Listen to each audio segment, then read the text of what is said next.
Bonsoir à tous, chers amis. Nous sommes. Oui. Shabbat Tov. Et la paracha d'aujourd'hui, la paracha Mishpatim. Paracha dans laquelle on a exactement près de 10% des mitzvot de toute la Torah. 53 commandements dans la paracha de cette semaine. Et ces 53 commandements, vous avez les feuilles. Et ces 53 commandements, c'est des commandements qui nous expliquent plus ou moins tout ce qui est la vie civile, le jugement, le respect des parents, Naaseh Venishma, on va comprendre. Il y a, sur chacune des phrases qu'il y a dans la paracha de cette semaine, on peut s'arrêter en long et en large. Mais aujourd'hui, on va voir ensemble un épisode qui est apparemment banal, qu'on peut penser que ça ne nous intéresse pas aujourd'hui. On va voir quelle leçon ça a, surtout pour chacun d'entre nous. Et ça, c'est bien sûr les lois de tout ce qui est le serviteur ou l'esclave. L'esclave qui existait à l'époque, qui pas forcément existe aujourd'hui, on n'a pas des esclaves réels, même comme ça existait à l'époque. On va voir surtout qu'est-ce que ça nous enseigne pour chacun d'entre nous, qu'est-ce que ça veut dire être esclave aujourd'hui et qu'est-ce que la Torah nous demande, comment nous devons justement pas être esclaves. Regardez-moi le morceau que vous avez ça dessus. Et on commence tout de suite par le premier, d'abord les textes, d'abord de quoi on parle et où nous sommes, dans quelles circonstances, comment pouvait exister une personne qui était esclave. Alors d'abord, on revient un peu dans l'idée. On vient de passer la paracha d'Yitro. Hein? Tout de suite, on va tout de suite voir. Qu'est-ce que ça veut dire que quelqu'un pouvait devenir esclave? Qu'est-ce que ça veut dire que quelqu'un pouvait être serviteur? Comment quelqu'un est devenu esclave? On va tout de suite voir. Mais d'abord, entrons dans le détail. La semaine dernière, nous avons reçu la Torah, la paracha d'Yitro, une paracha très intéressante, dans laquelle on a reçu les 10 commandements, après être passé par la mer Rouge. Cette semaine, on commence à mettre les choses en application. Finalement, on a reçu la Torah, et là, Moshe commence à donner toute cette panoplie de lois qu'on n'a pas reçues dans les 10 commandements. Mais justement, la preuve est comme quoi ces 10 commandements, c'était pas juste la Torah orale, la Torah écrite sans la Torah orale, mais au contraire, les deux ensemble. Et puisque c'était les deux ensemble, on ne peut pas dissocier l'un de l'autre. Ensemble avec les 10 commandements, Moshe, il a transmis aussi toutes les lois orales, et il a commencé cette semaine, en commençant à aller du direct, en commençant à expliquer quoi, comment, qu'est-ce qu'on va faire, avec, comme on a dit tout à l'heure, 53 mitzvot juste dans la paracha de cette semaine, quand on réfléchit, alors que jusqu'à présent, on a eu presque près d'une quinzaine de parachiotes, on n'a pas eu autant de mitzvot. Et la Torah nous parle ici de deux types d'esclaves, deux types de serviteurs. D'abord, un juif qui a volé, et qui n'avait pas le moyen de pouvoir rendre l'objet qu'il a volé, ou bien payer, ou parce que, par exemple, il a volé quelque chose comestible, et il ne peut plus le rendre, ou bien il n'a pas les moyens, et c'est pour ça on va tout de suite voir dans quelles circonstances il a volé, etc. La Torah nous dit qu'il avait un devoir de se vendre à celui de qui il a volé. Il faut pouvoir rembourser le vol. Qu'est-ce qu'il a volé? Pas forcément une fois qu'il s'est fait attraper. Pourquoi tu veux qu'il s'est fait attraper? Pas forcément il s'est fait attraper. S'il s'est pas fait attraper. Oui. Il va le faire quand même. Ça se peut que quelqu'un il regrette. On lui dit, tu sais que tu vas avoir un problème. Ou bien il a regretté le fait qu'il a volé. Il veut rendre. Mais il dit, voilà, malheureusement, je ne sais pas comment le rendre. Il voudrait rendre. Pas forcément qu'il s'est fait attraper. Deuxièmement, on parle d'un autre cas de figure. Quelqu'un qui, tout simplement, n'a pas de travail. Et on va voir comment c'est tellement intéressant par rapport à aujourd'hui. Il n'a pas de travail et il voudrait pouvoir gagné sa vie. Et le seul moyen de gagner sa vie, c'est de se vendre en tant qu'esclave, en tant que serviteur. Et il va gagner une paye tous les mois. Et on va voir comment la Torah, elle pense par rapport à cette idée, qu'est-ce qu'on doit faire, comment faire. Alors, à l'époque, quelqu'un, pareil, pouvait être acheté seulement pour une période limite de 6 ans. Plus de 6 ans, il devait totalement être libéré. À la fin de la 6e année, on va voir les détails. Et pendant cette période-là, il pouvait éventuellement se marier, avoir des enfants. Mais à la 7e année, la Torah nous dit qu'il devait sortir libre, sans femme, sans enfant. Il est rentré de manière libre, il est rentré de manière célibat tout seul, sans rien. Il doit ressortir sans rien. On ne parle pas du tout de salaire, de compensation, de rémunération que le patron doit lui donner. C'est pas ça qu'on parle. Il est rentré libre, il devait sortir libre. Il s'est pas marié. Il s'était marié. Avec une juive. On ne parle pas maintenant de juif, je ne vais pas le dire l'idée. Il s'est marié avec une femme et des enfants. À la fin des 7 ans, il doit partir. Il a laissé les femmes et les enfants. Tout seul. C'est pas marié. Exact. Une seconde. Bien sûr, il y a pas, encore, on ne peut pas rentrer dans un cours toutes les lois du serviteur. Est-ce qu'il avait le devoir de faire les mitzvot? On dit qu'une des raisons, pourquoi on dit tous les matins dans la prière que Dieu nous a pas fait esclaves, c'est parce qu'il y a un serviteur, n'a pas le devoir de faire toutes les mitzvot, parce qu'il ne peut pas faire toutes les mitzvot, tous les commandements comme nous faisons, et c'est dans ça rend tout ce que vous venez de dire. Ce n'est pas le sujet de ce soir, on va s'arrêter juste sur un point, une seconde, je termine d'abord l'idée. La Torah nous dit qu'est-ce qui se passe si à la fin de la 6e année, il ne veut pas partir. À la fin des 6 ans, il décide, j'ai envie de rester. J'ai pas envie de partir. J'ai envie de rester, j'aime ma femme, j'aime mes enfants, avec un argument qui est apparemment logique, c'est pas un argument banal, c'est un argument qui est cohérent. Mais quand tu quittes la maison, il part libre. Oui.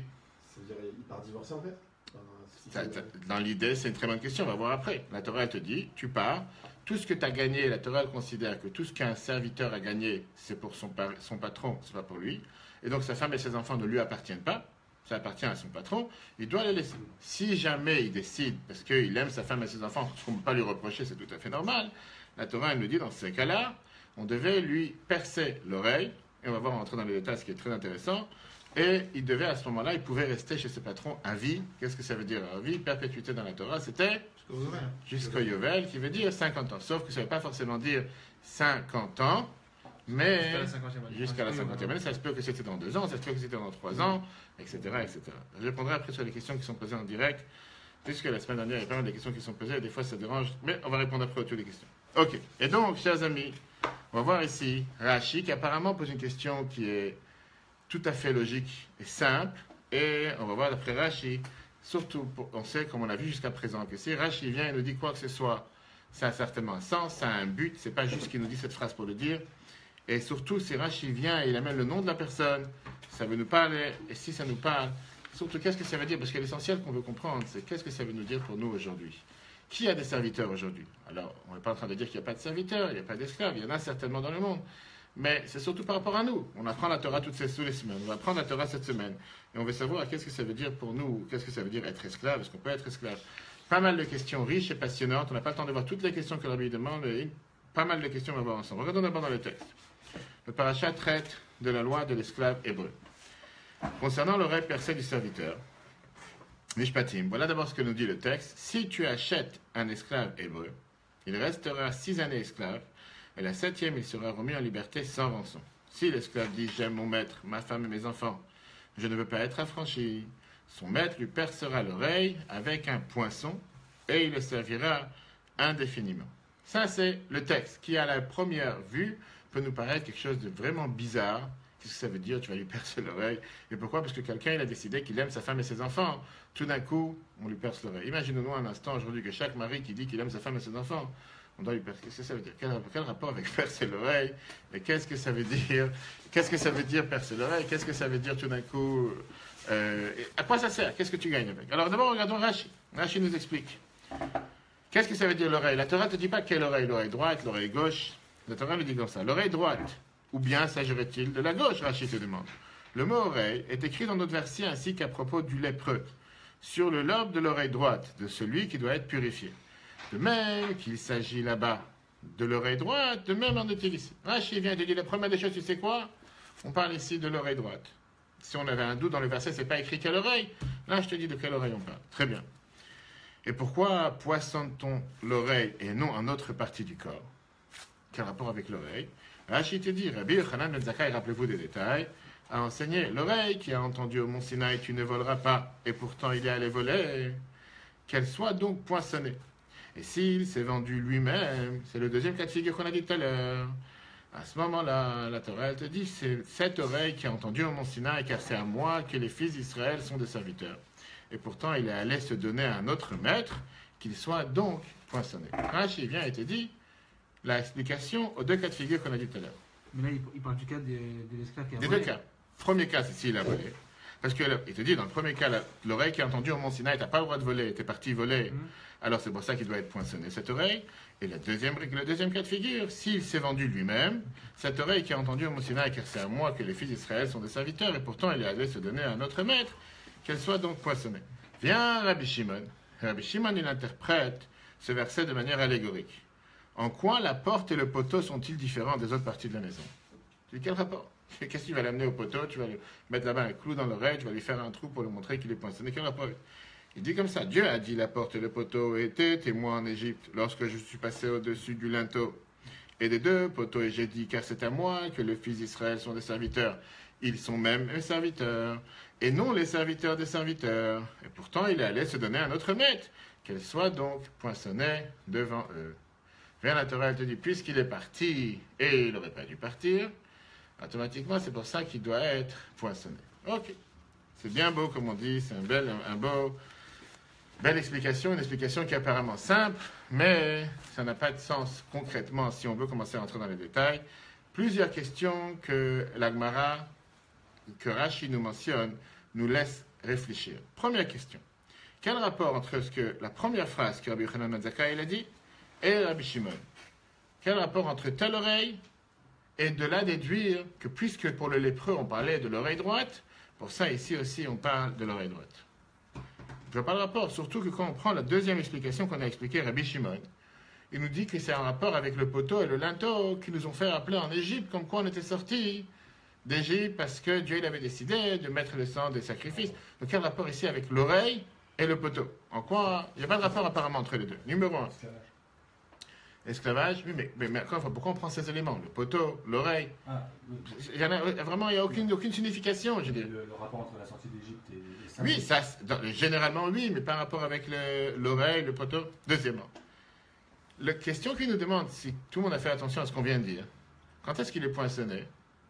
Et quand il est poinçonné surtout, au cas où il décide de vouloir rester avec son maître parce qu'il aime sa femme et ses enfants, et donc il décide de vouloir rester avec son maître depuis 6 ans qu'il est déjà esclave. Pour l'instant, tout allait bien. Maintenant qu'il décide de vouloir rester avec sa famille, là on lui dit qu'il doit être poinçonné et il ne pourra à ce moment-là rester éternellement. Moi, je ne comprends pas une chose. Si cette personne a fait quelque chose de mal par rapport à ce qu'il nous dit Rabbi Shimon, Rabbi Shimon Bar Yochai, qu'il n'aurait pas dû être vendu, il n'aurait pas dû se vendre, il n'aurait pas dû voler, parce que Dieu lui a dit de ne pas voler, de ne pas se vendre. Pourquoi tu ne l'as pas fait depuis le départ? Tu viens chez moi en tant qu'esclave parce que tu n'as pas de quoi rembourser le vol, ou bien parce que tu n'as pas, parce que tu cherches à te vendre, parce que tu n'as pas d'argent. Là, tu dois être poinçonné. Qu'est-ce que ça veut dire que tu te vends? Pourquoi avoir attendu 6 ans et au cas où il décide de rester parce qu'il aime sa femme et ses enfants? Là, on va le poinçonner. Non, mais ça veut dire qu'on parle d'une situation qui devait être temporaire à la base pour le sortir d'une situation difficile, ou une situation où il se complaît dedans. Magnifique, très bonne réponse. Et on va tout de suite rentrer dans le sujet. Qu'est-ce que ça veut dire sortir d'une... Est-ce que pour sortir d'une situation difficile, ça te permet de tout faire? C'est ça qu'on va voir. Est-ce que parce que tu veux sortir d'une situation difficile, on peut justifier le vol et on peut justifier se vendre, alors que la Torah, en général, elle est contre. Et sinon, si on ne peut pas justifier une telle chose, alors pourquoi tu as attendu 6 ans? Ça veut dire, disons qu'il ne veut pas rester, qu'il n'aime pas sa femme et ses enfants, qu'il décide de devenir célibataire, de devenir totalement libre, il a besoin d'être poinçonné. Quel rapport? Première question. Ça, c'est la deuxième question, pardon. Et la troisième question, pourquoi juste à cette idée-là, d'être esclave ou pas esclave, vient la Torah et te donne une punition, apparemment ce qui nous paraît comme une punition bizarre, de le poinçonner, et pourquoi tous les autres péchés, ou toutes les autres fautes que quelqu'un peut commettre, il n'y a pas une telle, on va dire, punition? Pourquoi juste par rapport à ici? Puisque l'oreille, il a volé l'oreille qui a entendu qu'il n'aurait pas dû voler. Pour ça, il va être poinçonné. Moi, je dis la même chose. L'oreille qui a entendu qu'il doit faire Shabbat, et il n'a pas fait Shabbat, il doit être poinçonné. L'oreille qui a entendu qu'il doit manger kasher, et il n'a pas mangé kasher. Pour ça, il doit être poinçonné. Pourquoi, dès qu'on arrive à cette idée précise de ne pas voler, et il a parti voler, et pour ça, il s'est vendu en esclave, parce qu'il n'a pas comment rembourser. Ce que je veux dire, on peut rentrer, il y a encore des dizaines de questions. Disons qu'il a volé et qu'il a de quoi rembourser. Tout est bien, il n'a pas besoin de se vendre en esclave. Très bien, donc il ne s'est pas vendu en esclave, il a payé le vol, il n'a pas besoin d'être pensionné. Quelle est l'idée derrière? C'est de te dire, il a volé, il n'a pas quoi rembourser, il se vend en esclave, il attend 6 ans, il aime sa femme et ses enfants. Après toutes ces étapes, à ce moment-là, tu vas le poinçonner. Si tu prends l'inverse, il a volé, il a de quoi rembourser, il ne s'est pas vendu en esclave, tout va bien pour lui, l'oreille, elle n'a rien entendu. Quand on prend par rapport le cause à effet, on t'a dit que c'est quoi l'idée de le poinçonner? L'oreille, du fait qu'il a entendu dans la Torah que Dieu il a dit de ne pas voler, et lui il est parti voler. Pour ça, au bout de 6 ans, qu'il est déjà esclave, et il décide d'aimer sa femme et ses enfants, et il n'avait pas de quoi payer, et tous ces autres, je veux dire, détails, là, à ce moment-là, tu fais en sorte qu'il doit être poinçonné, et avant, non. Ça n'a pas de sens. Une des deux, tu décides qu'il a fait quelque chose de mal, punis-le aujourd'hui. Tu décides qu'il a fait quelque chose de bien, mais 6 ans plus tard, il s'avère que c'est devenu quelque chose de mal. Quel est le but de punir 6 ans plus tard? Tu ne vas pas punir quelqu'un aujourd'hui. dans le terme juridique aujourd'hui, tu as des choses qui sont proscrites. Prescrit, pardon. 3 ans, 5 ans, peu importe. 6 ans plus tard, tu te réveilles, tu dis, ah, tu t'es vendu en tant qu'esclave, tu n'aurais pas dû voler l'oreille qui entre. Et encore une fois, comme je dis, dans le cas de figure qu'il a dit qu'il aime sa femme et ses enfants. Ça veut dire que si je décide de ne pas aimer ma femme et mes enfants, tout est bon, il n'a rien fait de mal. Et l'oreille, elle a entendu de ne pas voler, qu'est-ce que j'en ai à faire? Et s'il n'a pas de femme et d'enfant, mais qu'il veut quand même se rendre de façon indéfinie? Oui, la Torah te donne cette excuse. D'accord. Peu importe. C'est-à-dire que dans seulement un cas de figure précis, dans lequel il a dit, j'aime ma femme et mes enfants, je veux rester esclave, j'ai pas de quoi payer. À ce moment-là, on lui rappelle que la Torah l'a dit qu'il ne faut pas voler. Et sans ça, pas besoin de lui rappeler. Et comme le Rabbi te dit, la troisième question qui nous dérange énormément, et tous les autres commandements que la Torah te dit de faire et que tu n'as pas fait, pas besoin d'être poinçonné, pas besoin de te rappeler. L'oreille, elle n'a pas entendu ces autres commandements. Est-ce que celui qui vole alors qu'il a une femme et des enfants qu'il aime, Non, la femme et les enfants, elle les a eu après. Ah oui. Elle les a pas eu avant. Mais attends, c'est pas le fait de poinçonner l'oreille, c'est pas comme une sorte de rappel quand on prévient quelqu'un, ne fais pas ceci, sinon tu vas Tu as avoir une 100% punition. raison, c'est ce qu'on a dit. Alors justement, quand tu dois rappeler la personne à l'ordre, tu vas lui faire rappeler qu'il a fait une erreur. Ouais. Il y a que ça qu'il a fait comme erreur. Tous les autres commandements, il n'a pas fait d'erreur. C'est parce qu'il a volé une personne. Donc c'est le rapport humain. Pas forcément- tu parles par rapport à voler une personne et pas voler d'argent. Tu fais Non, allusion. pas avec ton argent. Il a volé une autre Les fautes- personne. Non, les fautes que tu as avec Hachem et les fautes que tu as avec. D'accord, et alors? C'est pas les mêmes. Et les autres choses? Et tous les autres fautes qu'il y a envers l'autre? Oui, C'est pas la- un homme. Oui, mais encore une fois, pourquoi tu t'es réveillé maintenant? Pourquoi tu t'es pas réveillé au départ? Les autres, ils ont puni autrement. Qu'est-ce qu'ils ont puni autrement? À quelqu'un. Très bien alors. Avec la personne. Très bien. Alors encore une fois, tu as fait quelque chose de mal, tu as pris quelque chose à quelqu'un, pourquoi tu t'es réveillé 6 ans plus tard? Au cas où je décide que j'ai envie de rester. On saura dans quelques minutes. Voilà. Ok, passons aux deuxième étape. Là, il a le choix, là. Hein? Il a le choix de partir ou de pas partir. Exactement, donc s'il C'est pour ça part, qu'il est coincé. Il est s'il poinçonné. part, t'as pas besoin de le rappeler à l'ordre. Merci, au revoir, t'as fait tes Ah, 6 il ans. n'est pas poinçonné. C'est ce que je dis. Donc, mais encore une fois, l'idée de poinçonner, c'était quoi? On a dit, d'après Rachi, que Rabbi Shimon il te dit, c'est pour lui rappeler le fait que tu as entendu dans ton oreille qu'il fallait pas voler, et t'es parti voler. Mais quand je te dis ça, une fois que tu as décidé de vouloir rester, après que tu as déjà fait 6 ans de peine, Ah oui, là, oui, il a fait ça. à quoi ça sert? C'est ce qu'on va- D'accord? C'est juste, c'est pas quand il commence à devenir serviteur qu'il est poinçonné ça. C'est ce qu'on a dit, à la fin des 6 ans. À la fin des 6 ans. Avant ça, il n'est pas poinçonné, c'est juste à la fin des 6 ans. Ça n'a pas de sens.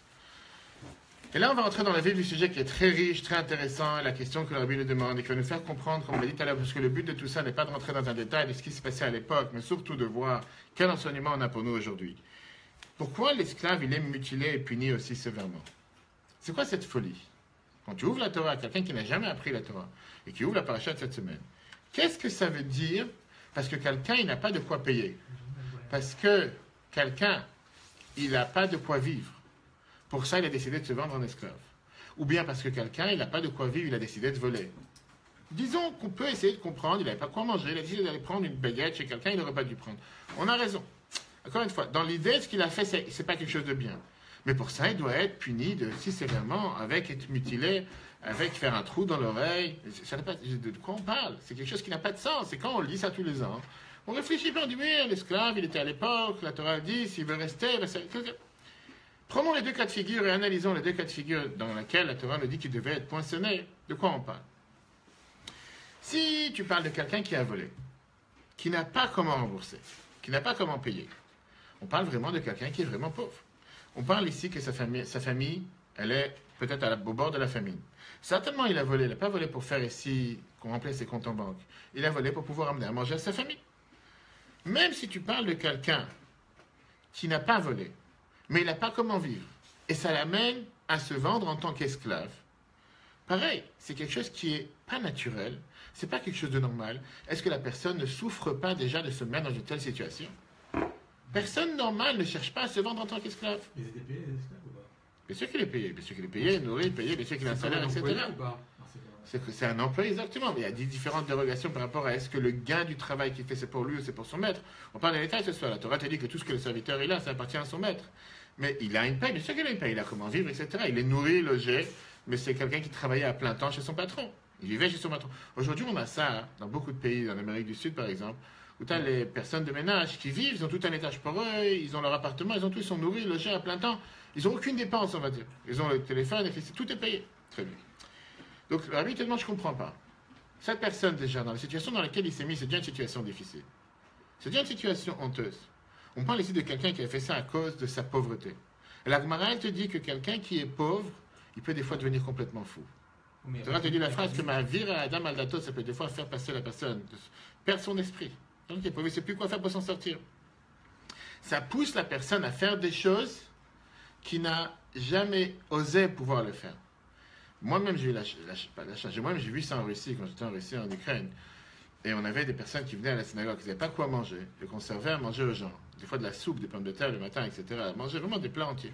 Que les gens, ils se cachaient, ils mettaient ça dans les poches pour amener ça à la maison. Et ça déchirait le cœur de voir que c'est pas, on ne peut pas maintenant de honte ou pas honte.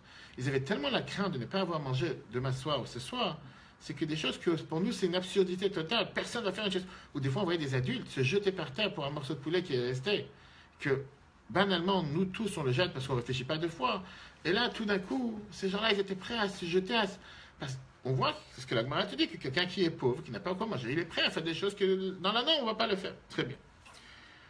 Et le pire qui nous dérange est la suivante. Quand est-ce qu'on a décidé qu'on va le poinçonner? Quand monsieur a dit « j'aime ma femme et mes enfants ». Ça veut dire que si on parle d'un tordu qui s'est marié, qui a une femme, qui a des enfants, qui vit quelques années avec eux, disons 5 ans, 4 ans, 6 ans, et il dit « j'en veux plus », là, t'es normal. Merci, au revoir. Mais le jour où il dit « j'aime ma femme et mes enfants », ce qui est tout à fait normal, on ne peut pas lui reprocher une chose pareille, là, la Torah dit « ah, tu aimes ta femme et tes enfants, tu vas être puni ». Mais c'est pas sa femme et ses enfants en réalité. Tu peux dire ce que tu veux. Concrètement, il s'est marié avec eux. Oui, c'est le père. C'est sa femme. Ouais. Mais c'est le père. C'est pas juste un. C'est pas que il a été Non, couplé. Juridiquement parlant. Oblige juridiquement, oblige anarchiquement. On parle dans Il n'a pas complété. mais dans la réalité. Bien sûr, encore une fois, écoute, on parle pas ici d'un terme que quelqu'un s'est marié, c'est sa propre femme, est-ce que ça lui a pas. C'est un esclave, c'est son patron qui l'a dit. Mais finalement, il n'y a pas de sentiment, Oui, il a vécu avec une femme, il a des enfants avec cette femme. Tout d'un coup, tu viens et tu dis, puisqu'il a osé dire j'aime ma femme et mes enfants, ah, tu aimes ta femme et tes enfants, on va te poinçonner l'oreille. Ça n'a pas de sens. Et c'est pour ça qu'on est obligé de dire, la Bible te dit, que le fait que la Torah te donne une telle, ce qui est pris apparemment comme punition, on va tout de suite voir, c'est pas vraiment une punition, c'est au contraire pour être facile avec lui, pour être beaucoup plus léger avec lui. On retourne d'abord dans le texte. On retourne dans la question, et je dis encore une fois, ça nous fait réfléchir quand on apprend ces enseignements du Rabbi sur la paracha. Sincèrement, quelqu'un qui n'apprend pas cet enseignement et qui lit le texte sans apprendre cet enseignement, s'il cherche à se poser des questions et à comprendre, c'est très dur de comprendre un texte pareil. Habituellement comme ça, un homme qui a volé, qui est incapable de restituer l'objet de l'argent ou le rembourser, est de façon générale un homme très pauvre, qui a volé pour apaiser sa faim et celle des membres de sa famille. De même, celui qui se vend comme serviteur à cause de sa situation difficile, le fait qu'il se rabaisse et accepte l'autorité d'un maître prouve que sa pauvreté le fait souffrir au point qu'il agit à l'encontre de la nature humaine. Et d'ailleurs, ce que la Gemara nous dit, qu'est-ce qu'elle nous dit la Gemara? La Gemara Hérovine. Les calculs financiers dus à la misère d'un homme le poussent à outrepasser sa propre conscience et morale, ainsi que celle de Dieu, le poussant à transgresser des interdits. Vient la Gemara Shabbat. Et la Gemara Shabbat, elle te dit qu'au final, tu ne peux pas demander à quelqu'un de ne pas aimer sa femme et ses enfants. La Gemara Shabbat, elle te dit, il a dit à cela, il a accompli. Il s'agit de l'amour qu'un homme porte à sa femme. Il a ordonné cela et s'est dressé. Il s'agit de l'amour qu'un porte à ses enfants. Et donc, le fait que la personne a un tel amour envers sa femme et ses enfants, pourquoi il doit être puni et mutilé? Eh bien, l'arbitre dit, c'est la raison pour laquelle, certainement, la Torah préconisait cette punition inhabituelle, précisément parce qu'elle est bien plus légère que les autres. Il était alors une pratique courante de percer l'oreille afin d'y placer une boucle. Ça veut dire qu'à la base, quand tu lis le texte sans réfléchir, tu penses vraiment qu'on parle ici d'une punition, on va lui percer l'oreille. En réalité, ce n'est pas lui percer l'oreille. Ça, c'est juste un geste symbolique. Mais à la rigueur, j'aurais dit, je lui fais un piercing que de toute façon, il l'aurait fait. Et d'où je sais que de toute façon, il l'aurait fait. On va voir la semaine prochaine, dans 2 semaines, quand on parle de la faute du veau d'or, que quand Aaron il est parti voir tous les peuples juifs, il leur a dit, enlevez tous les boucles d'oreilles que vous avez dans les oreilles de vos femmes, vos garçons et vos filles, et amenez-les-moi. Et on voit d'ici que c'était une pratique courante, que tout le monde perce l'oreille.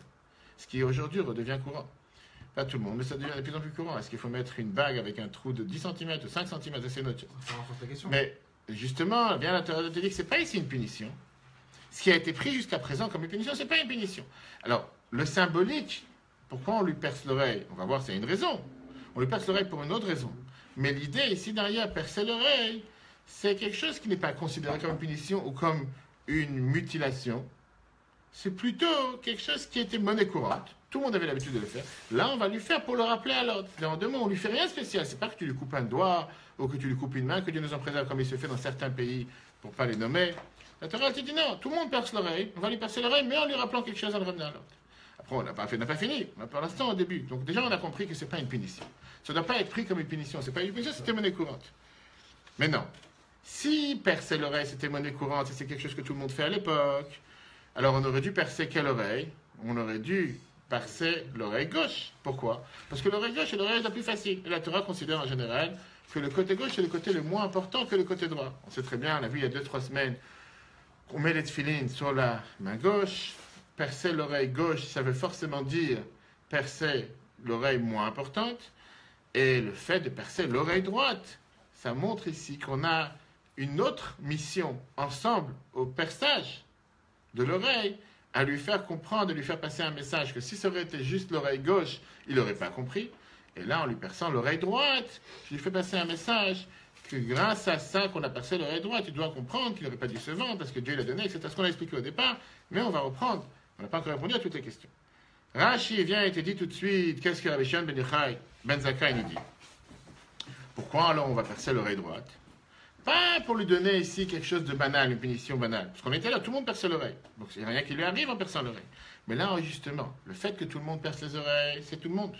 Là, on va lui percer l'oreille droite, qui n'est pas la norme, pour lui rappeler le fait qu'au Mont Sinaï, cette oreille, il a entendu qu'il ne fallait pas voler et qu'il ne fallait pas se vendre en tant qu'esclave.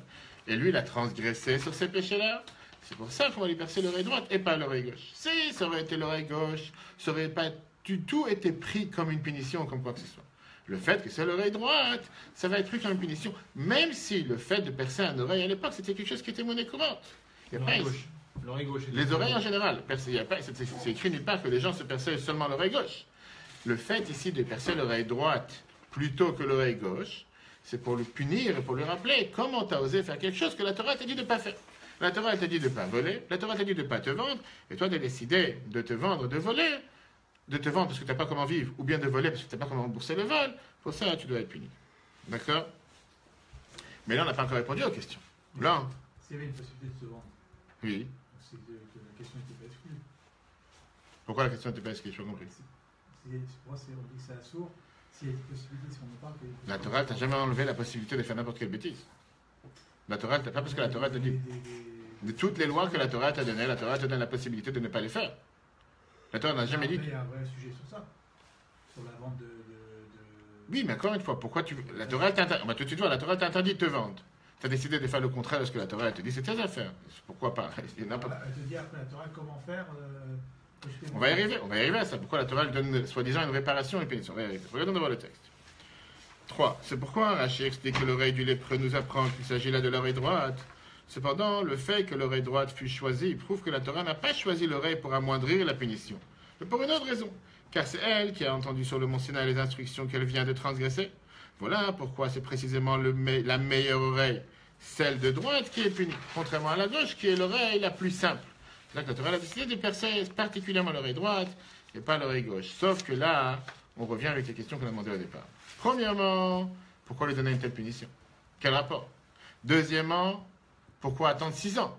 Pourquoi ne pas l'avoir puni au départ? Si jamais ce qu'il a fait, c'est pas bien, il n'aurait jamais dû se vendre parce qu'il n'a pas de quoi payer, ou il n'aurait jamais dû se vendre parce qu'il n'a pas comment rembourser un vol, on aurait dû le percer l'oreille tout au départ, pas attendre les 6 ans, et qu'il dise, une fois qu'il aime sa femme et ses enfants, pardon, pour ça, on va lui percer l'oreille. Et troisième question qu'on a demandé essentielle, pourquoi cette interdiction plus que toutes les autres interdictions? Pourquoi on n'a pas dit la même chose pour quelqu'un qui ne mange pas kasher? Pourquoi on n'a pas dit la même chose pour quelqu'un qui ne fait pas Shabbat? Pourquoi on n'a pas dit la même chose pour quelqu'un qui ne met pas les tefilines? Et n'importe quel autre tué ou adultère, tout ce qu'on a vu dans les 10 commandements, respect des parents. Pourquoi la Torah, elle n'a pas dit n'importe quelle fois que tu vas faire quelque chose que c'est contre la volonté de Dieu, on va te passer l'oreille? On va attendre 6 ans et tu vas passer l'oreille. Comme on vient de dire ici. On n'a pas encore répondu à la question. Regardons la réponse. Je dis la vérité, c'est tellement riche, et c'est tellement beau.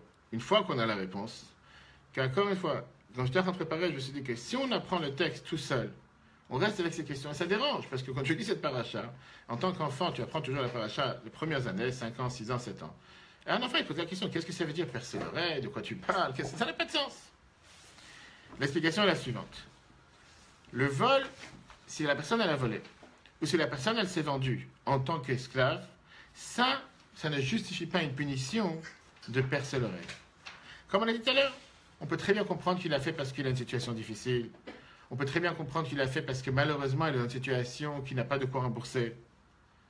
Et automatiquement, on peut très bien comprendre que la personne est tellement gênée de la situation dans laquelle il se trouve qu'il n'a pas le choix que de pouvoir survivre pour lui et sa famille, qui doit se vendre et qui doit se rendre dans telle et telle situation. Prenons l'exemple du voleur. La personne qui a volé, tu as dit tout à l'heure, est-ce qu'il s'est fait attraper ou pas? La réponse est non, on parle ici de quelqu'un qui doit avoir honte d'arriver à une situation d'abord d'aller voler pour pouvoir nourrir sa famille. Et en plus de ça, il doit se vendre ou être vendu par le tribunal s'il n'a pas de quoi rembourser en tant qu'esclave. Et alors là, tout le monde va savoir pourquoi tu as eu cet esclave. Parce qu'il a volé, il n'a pas de quoi rembourser. 2 fois la honte. D'abord, il a la honte de voler devant tout le monde. Deuxièmement, que le tribunal lui dit alors rembourse. Il dit, j'ai pas comment rembourser. Le tribunal va le vendre en tant qu'esclave. Ou lui, il vient se rendre en tant qu'esclave parce qu'il n'a pas de comment rembourser. Éventuellement, s'il a volé, je sais pas, du pain ou du manger, il peut rembourser, il a plus manger. Et il n'a pas comment rembourser parce qu'il a volé, il n'a pas comment vivre. Il a 2 fois honte. C'est quelque chose qui n'est pas normal. Deuxièmement, quand tu parles de celui qui s'est vendu pour survivre, pareil, tu parles de quelqu'un qui est devenu tellement à un niveau où il n'a pas comment vivre, qu'il doit se vendre en tant qu'esclave. Et quand on va demander au patron, il y a quelqu'un de nouveau qui travaille chez toi, d'où il sort? Oui, il n'a pas comment vivre, pour ça qu'il s'est vendu en tant qu'esclave. C'est pas un emploi, c'est un esclave. Donc, il n'y a pas de limite. Et tu vas dire, moi je voulais manger du foie gras, je voulais manger un plat cher. On va y arriver. Mais non. Quand la personne décide de dire, après 6 ans, j'aime mon patron. Pourquoi 6 ans? Parce qu'on l'a dit tout à l'heure, qu'en général, quand quelqu'un il se vend, c'est pour une période de 6 ans. D'accord? C'est comme ça que ça marche. C'est un CDD. Quand quelqu'un il dit, j'aime mon patron, ou bien j'aime ma femme et mes enfants, on a pris les 2 cas, et je décide volontairement de vouloir rester dans une situation d'esclavage, ça montre que depuis le départ, ça qu'il a volé ou qu'il s'est vendu, c'était pas aussi grave que ça. C'était pas quelque chose qui lui faisait tellement honte. C'est pas que la personne était tellement malheureux et qu'il se sentait tellement mal à l'aise. Depuis le départ, c'était pas cette situation qu'on était là. C'est vraiment un cas de figure tellement grave que la personne doit se vendre en tant qu'esclave ou en tant qu'esclave parce qu'il a volé, il n'a pas comment rembourser ou il n'a pas comment vivre. Là, on parle de quelqu'un qui, pour lui, il a la belle vie. Ici, c'est quoi? Je préfère être en tant qu'esclave. Je préfère être assisté que de travailler. Parce qu'au final, un esclave, il avait tous ses besoins fournis par ce patron. J'ai aucune dette, j'ai aucun casse-tête, j'ai aucune honte à avoir. Je suis fier de ce que j'ai fait il y a 6 ans. Et la preuve est qu'aujourd'hui, j'ai envie de continuer.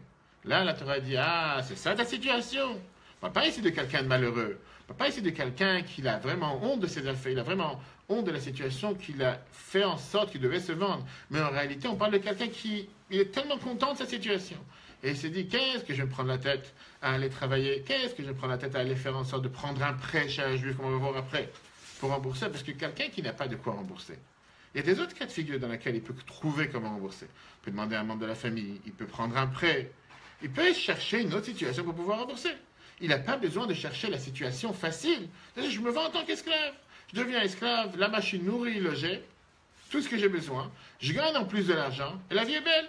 Et en plus, une fois qu'il s'est passé 6 ans et j'ai une femme et des enfants, une cause en plus pour rester esclave à vie. La Torah, ce qu'on va voir après, la Torah vient et te dit, mais t'es devenu fou.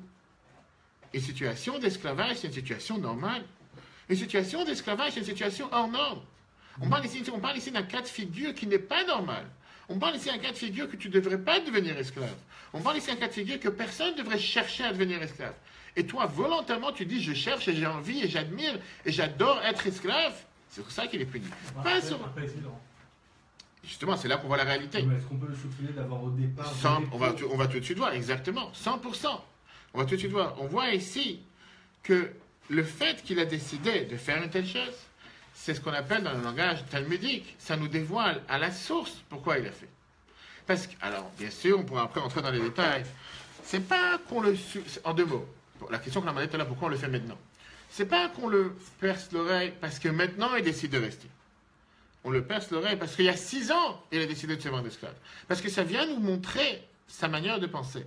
Ça vient nous montrer sa manière d'analyser les choses. Qu'il est quelqu'un qui se dit, pourquoi travailler dur? Pourquoi prendre un prêt? Je veux vendre esclave et c'est facile. Sauf que, il y a 6 ans, je ne pouvais pas savoir si c'est vraiment ce qu'il pense. Il y a 6 ans, je pouvais le juger avec ce qu'on appelle les kafsrout, avec un mérite, en disant que peut-être il est dans une situation difficile, peut-être il n'a pas de quoi payer. Il y a 6 ans, je pouvais, tu sais quoi, on ne peut pas le juger aujourd'hui, on ne comprend pas, peut-être on va dire que non. Mais aujourd'hui, quand il nous montre qu'il n'en a absolument rien à faire de cette situation d'esclave, et qu'il est fier d'être esclave, et qu'il est tellement heureux d'être esclave, et qu'il veut rester esclave à perpétuité, il dit la Torah, il y a quelque chose qui ne va pas dans ta tête. Il n'a pas pu changer d'avis. Qu'est-ce qu'il n'a pas pu changer d'avis? Au départ, le voler parce qu'il avait vraiment besoin, et puis finalement, quand il se retrouve esclave, il se dit c'est peut-être pas plus mal. En C'est fait. ça le problème. C'est ça le problème. Parce que ça même c'est tordu. Parce que tu dois toujours vouloir de Non, sortir. c'est pas tendu. C'est lui tordu. Il faut se mettre à sa Le- place. alors À l'époque, encore, il est parti en esclavage parce qu'il avait rien. Là, il fait D'accord. 6 ans. lui, Il a, et, il a toujours rien contre continue. rien. Il va sortir. D'accord, et Il a pas un euro, il a pas de maison, il a rien. Donc il est encore pire qu'avant. pourquoi il est pas, d'abord il n'est pas pire qu'avant, il s'est reconstruit. Il s'est reconstruit. Il a gagné de l'argent, il a son argent qu'il a gagné, il a gagné sa paye tous les mois. Il a gagné. Pas seulement qu'il a gagné, je te dis, le patron, il devait lui donner des indemnisations, pas les ministères, il devait lui donner de payer avant de partir, il devait lui donner des indemnisations, qu'on a ça déjà. Tout à l'heure au début, il parlait avec rien. Non, pas rien par rapport à femmes et enfants. Mais il doit les payer, il doit lui donner des compensations, des indemnités, exactement. Il doit les payer, heureusement que tu es là. Et il ne parle pas les mains vides, il ne parle pas en termes de femmes et enfants. D'accord. Mais il parle, et au contraire, il parle quelqu'un de reconstruit. Je veux dire, on n'a pas le temps de développer ce soir le sujet, mais c'est exactement ce que la Torah nous enseigne par rapport à l'assistanat.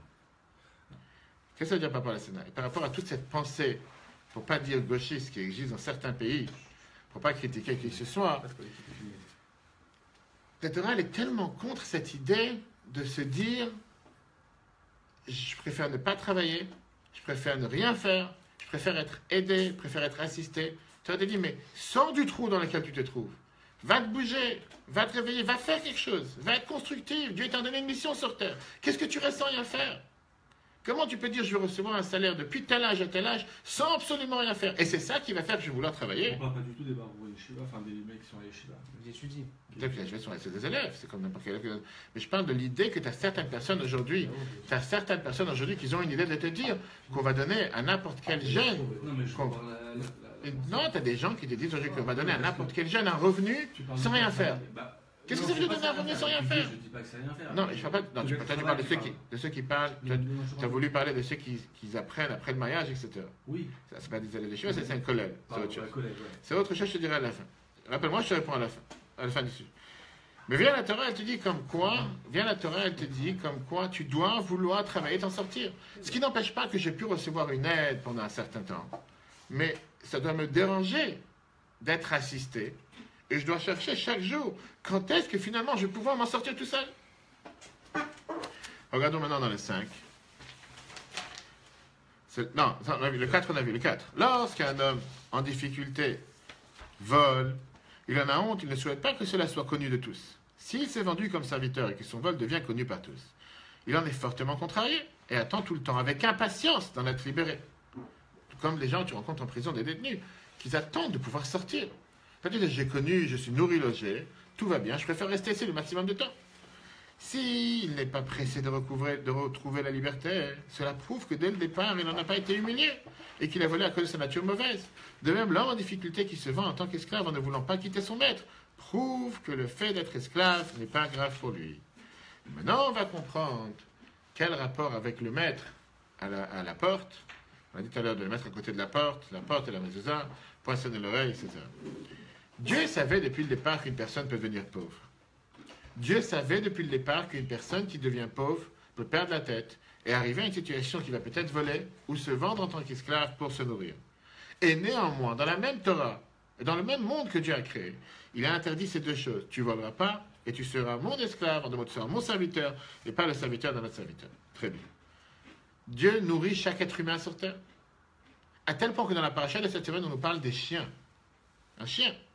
La Torah, elle te dit que les chiens, on devra leur jeter la viande, qui était la viande qui était trouvée, qu'on ne peut pas consommer, et qu'on ne peut pas non plus faire la chuter de quoi que ce soit, on devra la jeter aux chiens. Pourquoi? Pour les récompenser du fait que quand les Juifs sont sortis d'Égypte, ils n'ont pas aboyé. Et de là, la Gemara, elle apprend du fait que Dieu n'enlève pas la récompense et le gagne-pain de ce qui arrive à chaque être humain sur terre. Dieu se soucie de nourrir chaque personne sur terre. Viens, la Torah te dit, cette personne qui a entendu au Mont Sinaï ne pas voler, qui a entendu au Mont Sinaï ne pas se vendre, Dieu savait très bien qu'il peut avoir une situation dans laquelle la personne va se trouver une situation difficile. Tu aurais dû avoir une confiance en Dieu totale, que Dieu va te sortir de ta situation sans forcément aller transgresser la volonté de Dieu. Et le fait que tu es parti transgresser la volonté de Dieu en voulant devenir esclave de qui que ce soit, ça c'est ta faute. Pas la faute qu'il est devenu esclave. La faute d'avoir eu un manque de confiance et de se dire, Dieu m'a oublié, je dois me débrouiller tout seul. La meilleure manière de me débrouiller, c'est d'aller contre la volonté de Dieu. Je vais voler, je vais me vendre en tant qu'esclave, et là, je vais pouvoir m'en sortir. Et tu penses vraiment que tu vas pouvoir t'en sortir en faisant contre la volonté de Dieu? Viens, la Torah te dit non. Et c'est pour ça qu'il est puni. Si c'est une punition qu'on est là par rapport à l'oreille droite et l'oreille gauche. Parce que la Torah, elle vient te dire, comment tu peux perdre le bitachon, la foi en Dieu qu'on a vu déjà il y a quelques semaines, un instant, et penser que Dieu, il est capable de se soucier pour des chiens. Dieu, il est capable de se soucier pour n'importe quelle créature sur terre. Et la Torah te dit que Dieu te dit clairement qu'il pense à chaque être humain. Et toi, tu viens et tu dis non, moi, il m'a oublié, je ne suis pas dans la case de qu'est-ce qu'il doit nourrir, et je ne suis pas sur sa planète, et donc je dois faire quelque chose qui est contre sa volonté. Regardons dans le texte. 5. Dieu sait que l'homme peut arriver à une détresse en le poussant à voler ou à se vendre en tant qu'esclave pour assurer sa subsistance et celle de sa famille.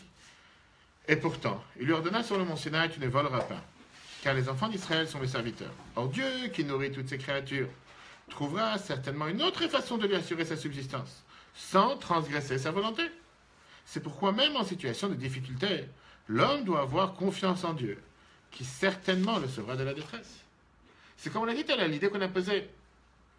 Et on va tout de suite voir la spécialité de lui, et pourquoi c'est Rabbi Shimon qui nous a dit, et la question qu'on a demandé, pourquoi juste cette mitzvah par rapport aux autres? Parce que ici, justement, différemment des autres choses, il a fait quelque chose. Quelqu'un qui ne mange pas kasher, il n'a pas mangé kasher. C'est pas qu'il a eu un manque de foi, est-ce que Dieu l'a oublié ou il a pensé à lui. Aujourd'hui, il a mangé ce matin, il a mangé cet après-midi. Ce soir, il a décidé, j'ai envie d'avoir un bon cheeseburger. Pas le vol, c'est pas le vol, c'est le fait de se vendre en tant que... Le vol, c'est déjà ce qu'on va dire, c'est une erreur. Pardon. Il n'a pas volé pour se rendre. Mais non, on était là. S'il aurait eu de quoi rembourser, il ne serait même pas volé. Non, mais il ne serait même pas vendu, je veux dire.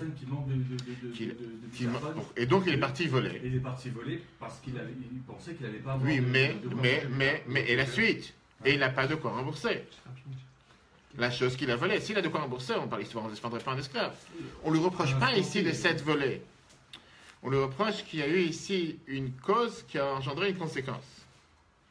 On ne parle pas ici du péché de voler. Bien sûr, le péché de voler, c'est interdit. Mais disons qu'il aurait volé, il aurait eu de quoi rembourser. Non plus, l'histoire est finie, il n'y a pas d'esclave, il n'y a rien. Là, on parle du fait qu'il a volé. Et pour ça, il s'est vendu en tant qu'esclave. Et aujourd'hui, il dévoile que depuis le départ, il cherchait à être en tant qu'esclave et qu'il est heureux d'être en tant qu'esclave. Tout ça pourquoi? Parce qu'il n'avait pas comment rembourser. On lui a oublié qu'il y a un Dieu sur terre. Pourquoi tu es parti te vendre en tant qu'esclave? Parce que tu as volé, tu n'as pas de quoi rembourser. Alors que moi, je suis le bon Dieu sur terre. Moi, je peux te nourrir. Bien sûr, je comprends ce que tu dis, qu'on sous-entend qu'on lui reproche d'avoir volé. Mais comme je t'ai dit tout à l'heure, s'il aurait volé sans forcément ne pas avoir quoi rembourser, il ne serait pas vendu en tant qu'esclave. Il n'y aurait pas eu toute cette histoire. C'est le bitachon qu'on reproche à cette personne. Oui, 100%. Mais c'est pas la seule mise dans laquelle on manque de bitachon. Oui, mais ça c'est flagrant. Comme je t'ai dit tout à l'heure, tu peux avoir un manque, justement, tu peux avoir un manque de bitachon, mais pas forcément aller jusqu'à te vendre en tant qu'esclave. J'allais arriver à ce point-là. Prenons cet exemple. Quelqu'un qui va dire, parce que je n'ai pas confiance en Dieu, et je pense que dans la semaine, ça ne suffit pas pour gagner ma vie, il faut que je travaille Shabbat. Alors, qu'est-ce qu'il a fait encore une fois? Il a transgressé le fait de ne pas travailler Shabbat, mais en aucun cas, il s'est vendu en tant qu'esclave à cause de ça. Il s'est vendu esclave Shabbat. C'est pas vendu. On va arriver à ça à la fin. Ça, c'est spirituellement. On va arriver après à la fin. Tu as raison dans l'idée. On va voir à la fin. Pour l'instant, analysons le problème de cet esclave qui s'est réellement vendu en tant qu'esclave. On a dit tout à l'heure que pour comprendre la gravité de sa faute, le problème, comme on a dit, on ne peut pas le juger sur sa volonté de dire j'aime mon patron. J'ai pas envie de quitter mon patron. Ça fait 6 ans que je me suis attaché à lui. J'ai pas envie de le quitter. Encore plus, j'aime ma femme et mes enfants. J'ai pas envie de le quitter. Et c'est là qu'on lui dit qu'on va le punir. Oui. Qu'on va le percer l'oreille. Bien, on a dit tout à l'heure, c'est qui a dit cette phrase? C'est qui nous enseigne tout cet enseignement? Rabbi Shimon ben Zakkai. Rabbi Yochanan ben Zakkai. Rabbi Yochanan ben Zakkai, la Torah nous dit que toute sa vie, c'était une vie qui était une vie de Torah. La Torah nous dit qu'il ne marchait pas 4 coudées sans Torah. Il n'y a pas quelqu'un qui est arrivé au Beth Midrash à la synagogue avant que Rabbi Yochanan ben Zakkai soit à la synagogue. Même quand il y a eu les périodes difficiles de la destruction du temple, la pauvreté que le peuple juif il a eue, quand on sait très bien l'histoire qu'il a été exilé, qu'il est sorti, soi-disant comme un mort, des murailles de Jérusalem qui étaient encerclées pour aller voir l'empereur Rome et pour lui demander de sauver quelque chose du peuple juif. Qu'est-ce qu'il a demandé? Donne-moi Yavne et ses sages, donne-moi l'étude de la Torah. Il n'a pas demandé de garder la royauté de David, il n'a pas demandé de garder le temple, il a demandé de garder la Torah. Pour lui, toute sa vie, c'était une vie de Torah. C'est le même qui nous dit dans les Paxim de nos pères que si tu as appris beaucoup de Torah, ne te prends pas pour un grand, ne pense pas que tu es important, qu'il écarte notre sata, parce que c'est pour ça que tu es né. Donc dans sa vie, dans sa vision des choses, la Torah est essentielle. Vient Rabbi Yochanan ben Zakkai et il nous dit, la même Torah qui a dit à cet esclave qui pouvait se marier, et la même Torah qui a fixé dans la nature humaine d'aimer sa femme, c'est la même Torah qui t'a dit qu'après 6 ans, tu dois quitter ta femme et tes enfants et partir de l'esclavage. Quel rapport? Ben, c'est ce qu'on lui dit. Au final, c'est la seule raison qu'on va lui percer son oreille, c'est s'il décide j'ai envie de rester avec ma femme et mes enfants. J'ai envie de rester avec ma femme et mes enfants. Mais tu en as dit tout à l'heure, d'accord?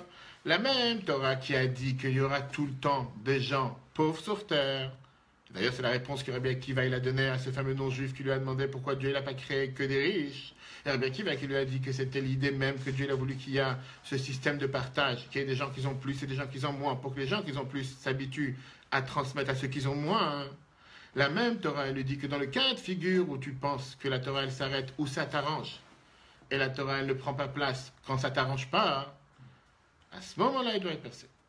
Si je continue dans ta lignée, en 2 mots, tu tiens que quoi? Que Dieu existe pour certaines personnes, il n'existe pas pour toi. Tu tiens que Dieu peut nourrir le monde entier, il ne peut pas te nourrir. Tu tiens que Dieu a décidé que tu peux te vendre en tant qu'esclave, même si Dieu il a décidé que personne ne peut se vendre en tant qu'esclave, puisqu'on doit être serviteur de Dieu et pas serviteur de quelqu'un d'autre, mais exclus-moi. Moi, j'ai le droit. Très bien, on continue. 6 ans, je suis esclave, et si j'admire mon patron, et surtout, j'aime ma femme et mes enfants. On continue dans la bêtise, on va dire, mais pour lui, c'est pas une bêtise, c'est une logique totalement normale. Puisque j'aime ma femme et mes enfants, je vais rester esclave avec lui. Viens, Rabbi Yochanan ben Zakkai te dit, mais tu as tellement déraillé, tu es tellement parti de la ligne, tu as tellement dévié de la route, qu'il est temps que tu te réveilles et que tu comprennes que le chemin que tu prends, c'est pas le bon chemin. Et c'est la raison pour laquelle j'ai attendu jusqu'à maintenant pour persévérer. Parce que la Torah, elle pense à chacun, Dieu, il pense à chaque être humain sur terre, et Dieu, il est sûr, il garantit le gagne-pain de chacun sur terre, et personne ne pourra t'enlever ton gagne-pain. Et le deuxième point important, la même Torah qui a dit que tu n'as pas le droit de te mettre en tant qu'esclave, la même Torah t'a dit que si tu t'es vendu en tant qu'esclave, tu as des conséquences, que si tu te maries, tu auras des enfants, tu devras les quitter. Parce que tu n'as rien à faire en tant qu'esclave. Depuis quand tu es esclave? Ah, tu décides de continuer. Pour ça, on va te persévérer et te rappeler. C'est complet dans son... C'est ce que j'ai dit. Tu parles ici de quelqu'un qui est à fond dans sa bêtise, si on peut dire. Volontairement, involontairement. Mais et pourquoi Rashi nous fait appel que c'est Rabbi Yochanan ben Zakkai qui nous dit une chose pareille? Parce que Rabbi Yochanan ben Zakkai, c'était quelqu'un qui était à fond dans la Torah. Il s'est dit, la Torah est le but pourquoi on est sur terre, pourquoi Dieu nous a créés. Quand le temple était détruit, il a demandé qu'on peut garder Yam Nechram. Alors que la Torah, elle sait très bien qu'on peut devenir pauvre et qu'on peut des fois arriver dans une situation difficile. Mais c'est un test. Et c'est un test que la Torah elle te demande où elle est ta foi en Dieu. Est-ce que tu te rappelles de Dieu ou tu oublies Dieu? Et la personne peut faire le choix de dire, Dieu il m'a oublié, je décide de faire tout et n'importe quoi. Viens, la Torah te dit, si tu fais tout et n'importe quoi, je dois payer les conséquences. Quand on réfléchit réellement, maintenant, on voit qu'est-ce que la Torah elle demande de faire, de lui percer l'oreille droite. C'est rien de rien par rapport à ce qu'il devrait mériter. C'est le but de le réveiller. C'est le but de le réveiller, exactement. Alors qu'on a dit tout à l'heure que tout le monde faisait à l'époque, tout le monde s'est percé l'oreille. Je te dis, quand tu vois au départ, on parlait ici de quelqu'un qu'on aurait pu dire la punition la plus tordue sur terre. C'est quoi cette Torah bizarre? Tu prends quelqu'un qui n'est pas pratiquant, qui n'est pas religieux, qui vient d'ouvrir la première paracha de la Torah, et tout d'un coup, qu'est-ce qu'il voit? Un esclave qui aime sa femme et ses enfants, on lui perce l'oreille. Mais d'où vous sortez, vous les juifs? Tu dis, mais c'est quoi cette folie? D'où vous avez sorti une telle bêtise? Tu vois maintenant à la fin du raisonnement que la Bible nous dit, c'est tellement riche. La Bible vient te faire réaliser, pas seulement qu'on lui fait rien, pas seulement que cette personne qui a transgressé toutes les lois, il n'est pas puni à quoi que ce soit. Dieu lui a décidé de lui envoyer un simple réveil. Rabbi Yochanan ben Zakkai vient te dire, il faut lui donner ce réveil. Pourquoi? Pour qu'il comprenne, mais remets-toi dans la route. Rappelle-toi que n'importe quelle créature sur terre, Dieu y pense à lui. Et Dieu n'a pas oublié, regardons dans les textes. Et après, Noël, si vous restez encore chez le maître, c'est possible? Combien de temps tu vas vivre? Non, je sais pas. Et disons qu'il a 50. Oui, très bien. Non, là, il devait partir. Là, il devait totalement partir. Officiellement totalement. C'est pour ça que, pour le faire réaliser qu'il ne devait pas épouser une femme maintenant, il doit épouser une femme quand elle est libre. Exactement. Il y a quand même fait. Déjà, on n'est pas rentré dans tous les centaines de détails. Mais regardons d'abord le texte. Dans l'idée même, c'est pas quelque chose que. Prenons la chose réelle. Je crois que tu viens travailler chez un patron et te fais confiance du jour au lendemain. Demain, il te dit, je te donne une femme, je te donne des enfants. Ça va pas comme ça si vite. Tu vois bien aujourd'hui combien d'employés à employeurs, avant de faire confiance à un employé, de donner tellement de confiance jusqu'à la... Ça prend du temps avant qu'il passe. Regardons d'abord dans l'idée. Regardons d'abord l'idée, comme Rabbi nous explique ici. La Gemara Souka. Rabbi Yochanan ben Zakkai, durant toute sa vie, ne marchait jamais 4 coudées sans dire de pensée de mots de la Torah. Personne n'arrivait avant lui à la maison d'études. Viens, la Mishnah, dans le Maxime de nos pères, elle nous dit que Rabbi Yochanan ben Zakkai disait, si tu as étudié beaucoup de Torah, ne t'en fais pas une gloire, car c'est pour cela que tu as été créé. Puis le Rabbi nous dit, Rashi précise que l'auteur de Rabbi Yochanan ben Zakkai, dont toute la préoccupation était la Torah, car la même Torah qui ordonna de se marier, et qui parle de l'amour d'un homme porte à sa femme, car c'est elle aussi qui l'a ordonné de quitter son maître à l'issue de 6 années d'esclavage. Aussi, la même Torah qui annonça que le pauvre ne cesseront d'exister, ordonna de ne pas voler. Et à partir du moment que la personne s'est dit, la Torah elle est bonne pour tout le monde, sauf pour moi, la Torah lui dit, ça ne marche pas. Pourquoi? C'est même Rabbi Yochanan ben Zakkai, encore une fois, parce que Rabbi Yochanan ben Zakkai, c'est celui qui nous a donné l'importance de Gemilut Chasadim. L'importance de qu'est-ce que ça veut dire faire des bonnes actions. Donner la tzaka, mais plus que la tzaka. À tel point qu'il a comparé ça à la reconstruction du temple. Et c'est pour ça que quand Rashi nous parle de Rabbi Yochanan ben Zakkai, il nous dit la chose suivante. Même quand quelqu'un il arrive dans une situation difficile, il n'a pas le droit de transgresser les lois de la Torah. Et il doit se dire que, et d'abord il a un devoir d'aller emprunter de l'argent, et c'est sûr qu'il va trouver un juif qui va vouloir le sortir de cette galère, sans avoir besoin de se vendre et sans avoir besoin de devenir esclave. Regardons dans le 7. Avad Rabbi Nathan. Rabbi Yochanan ben Zakkai dit que la bienfaisance pardonne autant que le temple. Rabbi te dit, la Torah a pensé à celui qui est en détresse en donnant l'ordre obligatoire de prêter de l'argent. En cherchant, il aurait pu trouver plusieurs prêteurs sans avoir à transgresser la volonté de Dieu. Tout ça, chers amis, c'est, comme on a dit, c'est le début, l'introduction à la phase finale. Parce que comme on l'a dit tout à l'heure, tout ça c'est quoi? C'est par rapport aux lois qui existaient à l'époque. C'est pas par rapport à nous aujourd'hui. C'est pas par rapport à nous aujourd'hui, parce qu'aujourd'hui on n'a pas d'esclaves, aujourd'hui personne n'a des esclaves. Qu'est-ce que cela veut dire pour nous dans la vie de tous les jours? Et vous allez voir, c'est richissime. Ce matin, j'écoutais tout celui qui reçoit les vidéos WhatsApp du Rabbi tous les jours. Il y avait une vidéo qui parlait exactement de ce sujet hier. Hier, je pense. Oui, hier. Et le sujet est le suivant. Combien de gens sont esclaves dans leur vie quotidienne? Chacun d'entre nous. Non, pas tous, je ne suis pas d'accord. Qu'est-ce que ça veut dire être esclave? Des gens que 6 jours vont travailler acharnés. 7h du matin à 7h du soir. 9h du matin à 9h du soir. Il n'y a pas de vie de famille, il n'y a pas de femme, il n'y a pas d'enfant. Rappelons-nous maintenant les détails qu'on vient de voir. L'esclave, par excellence, qu'il avait une femme. Et qui dit, j'aime ma femme et mes enfants. Et tout ce que je fais, c'est pour ma femme et mes enfants. Et dans la réalité, ils sont submergés par le travail. Esclaves au travail, mais ce n'est pas fini. Arrive Shabbat. Comme le Rabbi dit dans le discours très intéressant, que même Shabbat, il ne peut pas s'en passer. Il y a des gens aujourd'hui, on peut voir dans les quartiers religieux, à New York, en Israël, où il y a beaucoup de journaux qui sortent le fin de semaine. Les journaux de fin de semaine sont en général 100 pages, 200 pages. Des journaux en hébreu, des journaux religieux ou non religieux. Il y a des gens que quand ils vont acheter les chalotes, ils vont acheter les repas de Shabbat vendredi après-midi, on voit ça dans les endroits religieux en Israël, en New York, ils ont aussi avec eux une dizaine de journaux qu'ils vont acheter, parce que Shabbat, j'ai le temps de m'asseoir et pouvoir retracer toute la politique, tout ce qui se passe. Shabbat, j'ai le temps de m'asseoir et lire les journaux. Et le Rabbi, il parle dans son discours en disant, je ne comprends pas. Déjà, toute la semaine, tu es esclave au travail. Arrive Shabbat, au lieu de sortir de cet esclavage, tu es encore englouti dans cet esclavage. Tu viens à la table de Shabbat, de quoi tu parles? Tous les problèmes politiques, de tous les problèmes nationaux, de tous les problèmes internationaux, de tous les problèmes du travail, de tous les soucis que tu n'as pas eu le temps de rencontrer ta femme dans la semaine. Et tes enfants malheureux, qui sont de l'âge 0 à l'âge je ne sais pas combien à table, ils ne comprennent rien de quoi tu parles, mais ils sont obligés d'être assis autour de toi à la table de Shabbat et tu es en train de parler de tel sujet, de tel problème, de tel employé, de tel casse-tête, de telle facture. Qu'est-ce qui se passe? Ça, c'est le repas de Shabbat.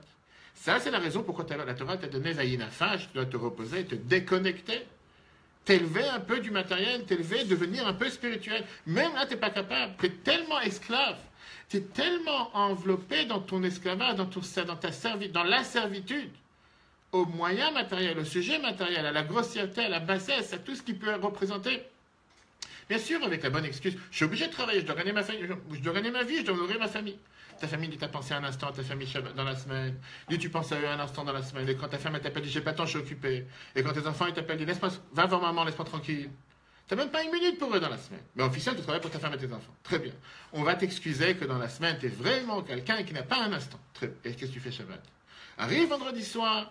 Non, mais je veux pas rater le match. Et tu viens à la synagogue. Comment était la bourse cette semaine? Et comment était le sujet cette semaine? Il y a des communautés dans lesquelles ça, c'est tout le sujet. Et même si tu vas avoir la bonne conscience de dire, au moins, j'ai écouté un mot de Torah 5 minutes, 10 minutes. Qu'est-ce que tu as fait tes 24 heures de Shabbat? C'était un discours qu'on a entendu regardez le WhatsApp de hier. Ça veut dire que comment est fait ta table de Shabbat, comment est fait ton repas de Shabbat, vendredi soir et samedi, c'est comme ça que j'irai toute la semaine. Si ta figure de Shabbat, si la manière comment tu te comportes Shabbat, c'est exactement comme la semaine, tu n'as pas fait Shabbat. Bien sûr qu'alachiquement parlant, tu as respecté Shabbat, on ne discute pas. Mais dans la réalité de tous les jours, tu es un tel esclave que tu ne mérites même pas de pouvoir avoir un Shabbat. Tu es tel esclave que tu enveloppes toute ta famille dans ton esclavage, dans ta servitude, dans ton asservissement au sujet matériel, aux bêtises matérielles. Le fait qu'on doit... Et c'est ça qu'on a dit tout à l'heure par rapport à Rabbi Yochanan ben Zakkai. Rabbi Yochanan ben Zakkai vient et te dit, quelqu'un qui vient et qui dit, j'ai pas envie de sortir de mon esclavage. Quelqu'un qui vient après 6 jours. C'est très bien que dans la Torah, il y a le concept d'un jour, un an. Quelqu'un qui dit, après 6 jours de travail, j'ai envie de rester esclave. Rappelons-nous avec l'esclave, qu'après 6 ans, dans lesquels l'esclave, il reste esclave, la Torah, il va lui percer l'oreille. Qu'est-ce que ça veut dire, va lui percer l'oreille? Lève-toi de ta grossièreté, sors de ton esclavage. On a dit tout à l'heure, Rabbi dit, la punition n'est pas le fait qu'il s'est vendu. La punition, c'est qu'il s'est dit, j'aime et je suis tellement heureux dans ma situation d'esclave. J'adore être un esclave. J'adore être asservi à tout ce qui sont sujets matériels. Je ne peux pas m'en sortir. Il faut que je reste un esclave. C'est pour ça qu'on oblige l'esclave, enfin qu'on oblige celui qui a l'esclave à le nourrir, à le loger. Enfin, ça c'est autre chose, parce que sans ça, parce qu'il n'a pas de comment faire des gains, etc. Oui, mais ça c'est autre chose, parce que finalement un esclave, c'est pas un employé. C'est pas du tout le critère d'un employé, c'est un esclave. C'est autre. Viens l'enseignement de la paracha cette semaine, et la Torah te dit la chose suivante. Et Rabbi Yochanan ben Zakkai te le rappelle. Sache une chose. Pourquoi Dieu t'a envoyé sur terre? Pour apprendre la Torah et faire la mitzvot. Rien d'autre. Alors comment je vais vivre? Le même bon Dieu qui t'a dit que tu dois apprendre la Torah et faire les mitzvot, Dieu t'a donné la permission de travailler. C'est comme s'il t'a donné une permission de pouvoir enlever du temps qui est allocalisé pour la Torah et les mitzvot pour pouvoir travailler et nourrir ta famille. Mais à part ça, consacre ton temps à faire ce que Dieu demande de toi. Consacre ton temps à apprendre, consacre ton temps à la Torah, consacre ton temps aux mitzvot. Si tu vas agir de cette manière, tu vas voir que ton gagne-pain va être facile, tu vas voir que ta situation financière va être facile, tu vas voir que tu ne vas pas être un esclave du travail. Tu vas pouvoir être sur le travail, pas être un esclave au travail. Mais si jamais tu décides que puisque 6 jours je suis déjà empêtré dans l'esclavagisme, puisque 6 jours je suis déjà totalement esclave, et je demande à Dieu de pouvoir devenir esclave un peu plus, on dit stop. Il y a un moment dans lequel tu ne peux pas devenir totalement esclave toute ta vie. Il y a un moment où tu dois sortir d'être esclave. Alors qu'est-ce que ça veut dire aujourd'hui, percer l'oreille? Personne ne va percer l'oreille de qui que ce soit aujourd'hui. C'est juste le rappeler, le mettre dans une situation dans laquelle il devrait se dire, rappel à l'ordre, il y a un Dieu sur terre, peut-être que tu devais travailler, peut-être que tu dois faire ce que tu dois faire, mais rappelle-toi qu'il y a un moment dans lequel tu dois totalement te consacrer à sortir de cet esclavage. J'allais rajouter, le Rabbi te dit que ce n'est pas seulement Shabbat, c'est tous les jours. Tu es en train de faire la prière, sors de cet esclavagisme. Prends 5 minutes, enferme-toi. Si ça te prend 5 minutes de mettre tes filines, ça te prend 10 minutes. Prends ces 10 minutes, consacre-toi à ce que tu dois faire. Tu es en train d'apprendre un cours de Torah, laisse ton portable de côté. Même ce jour, on a besoin des portables pour Facebook. Et le Rabbi disait des fois que quand on apprend la Torah tous les jours, au moment qu'on apprend la Torah, ça doit être comme Shabbat. Le Rabbi a dit une fois, pensez que quand on apprend la Torah, il n'y a pas de téléphone. Parce que juste au moment où tu apprends, tu te rappelles que tu devais faire telle chose, tu dois répondre à telle chose. Tu es en train d'apprendre, oublie. Il n'y a rien de mal de faire Shabbat tous les jours. L'idée de savoir que si j'ai consacré un moment à l'étude, que ce soit une fois par jour, une fois par semaine, que ce soit un moment à la prière par jour, ce moment-là, je suis déconnecté. Je ne suis pas dans le monde. Et c'est ça ce que ça veut dire être maître de son temps, être maître de la situation dans laquelle je me trouve, et pas d'être esclave dans la situation dans laquelle je me trouve. C'est pas parce que je dois travailler que par la force des choses, j'ai plus de temps ni pour Dieu, ni pour ma famille, ni pour moi-même, ni pour manger. Il y a des gens qui vont au travail le matin, je ne ni ils mangent, j'ai rien de temps pour rien. Quand on te dit, mais où tu cours? Qu'est-ce que tu es en train de faire? Pourquoi? Pour qui? Tout n'a plus aucune importance. Pourquoi? Pour répondre à un simple email, pour répondre à une simple course, parce que tu es un commercial. Tout le reste n'a plus aucune valeur. Alors que si la personne il commence la journée du pied droit, il est garanti de la finir du pied droit. Et il est garanti de trouver du temps et pour Dieu, et pour la Torah, et pour les mitzvot, et pour sa femme, et pour les enfants. Et surtout de voir la bénédiction dans ce qu'il fait. Pas être tout le temps en train de courir. Et à la fin, quand tu parles avec la personne, il dit, j'arrête pas de courir. Et je vois pas pourquoi je cours. J'ai que des factures, j'ai que des casse-têtes, j'ai que des ennuis. Et peut-être que tu réfléchis que la manière comment tu fais les choses, c'est pas forcément ce que Dieu attend de toi. Sors de ton esclavage. Regarde dans le dernier paragraphe. L'enseignement, être le serviteur de Dieu et non celui de nos affaires.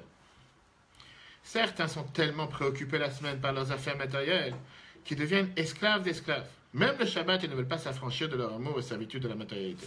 Dieu donne donc l'ordre. Les enfants d'Israël sont mes esclaves.